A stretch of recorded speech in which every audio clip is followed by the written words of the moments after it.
So far, at least 9 states have issued stricter guidelines for those returning from Ebola hot zones than the CDC.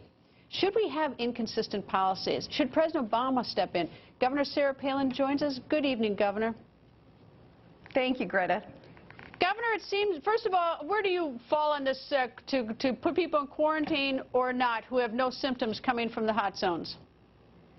I do think that there needs to be that quarantine, but see, this is par for the course that Obama's incompetency, his administration's incompetency, is really shining bright in this one. And if only President Obama would put America first this time. We know that the most efficient and effective level of government is that which is closest to the people. Obviously, state government leadership there is more connected and much more efficient and effective than that far-off bubble, Washington, D.C., trying to call the shots for these governors. No, there is a void of leadership here, and the governors need to step up and step in. All right, well, Governor Christie and Governor Cuomo, whether one agrees with them or not, they did step up, and I think Governor Quinn of Illinois as well has said it. If you were still governor of Alaska, what would you do?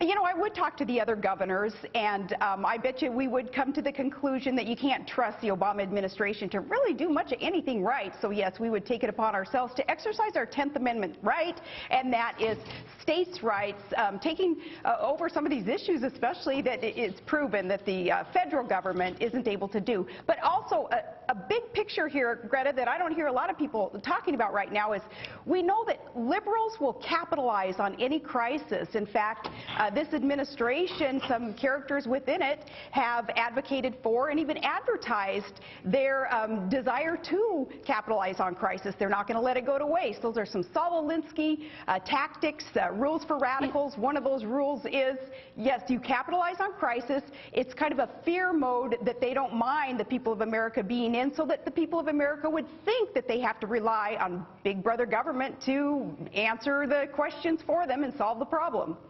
I've heard every expert in the area of medicine on Ebola saying that you are only contagious if you are showing some symptoms. I've heard nobody suggest, although I know people are panic-stricken. I mean, who wants to be around someone who just came from that area treating Ebola patients, even with no symptoms?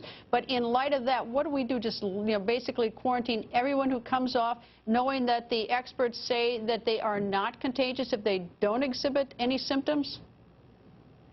If we really want to make sure that this virus is contained, and if we cannot rely, unfortunately, on the federal government getting their stuff together and getting politics out of this issue and allowing the medical community to tell us what it is that needs to be done in each state, with each airplane landing that would have passengers in there, perhaps coming from West Africa or another nation that is suffering from Ebola, we're going to have to demand of our leadership in Washington and on the state level to get politics out of this and allow the medical community to tell us factually what needs to be done.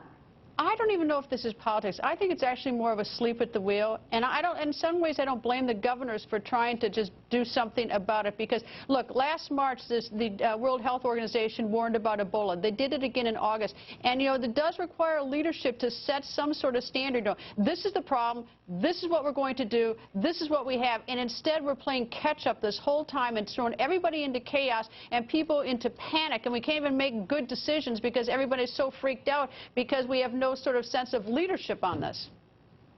That's exactly right. And this isn't the first time that we have encountered Ebola. Look in the last 40 years, how many times it's cropped up, along with other viruses, too. And remember, Samaritan's Purse, the doctor volunteering there, that was a long time ago, relatively speaking, Greta, where the issue was at the forefront of America's mind because you were covering it and others were covering this doctor who was going to be, suffering from Ebola.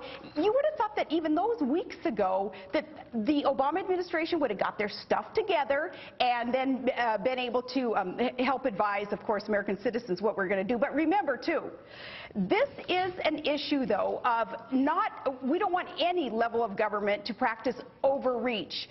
Because what, again, a liberal administration would want to do is promise the people that if you give up a little bit of your freedom, we'll give you a little bit more security, and in the meantime, you will lose both. So state level, federal level, we have to make sure that it's scientifically based, medically based, the solutions to the problem we're facing with Ebola, not allow politics to creep in and the capitalization on a crisis, because we're going to lose our freedom and security if we continue down this road.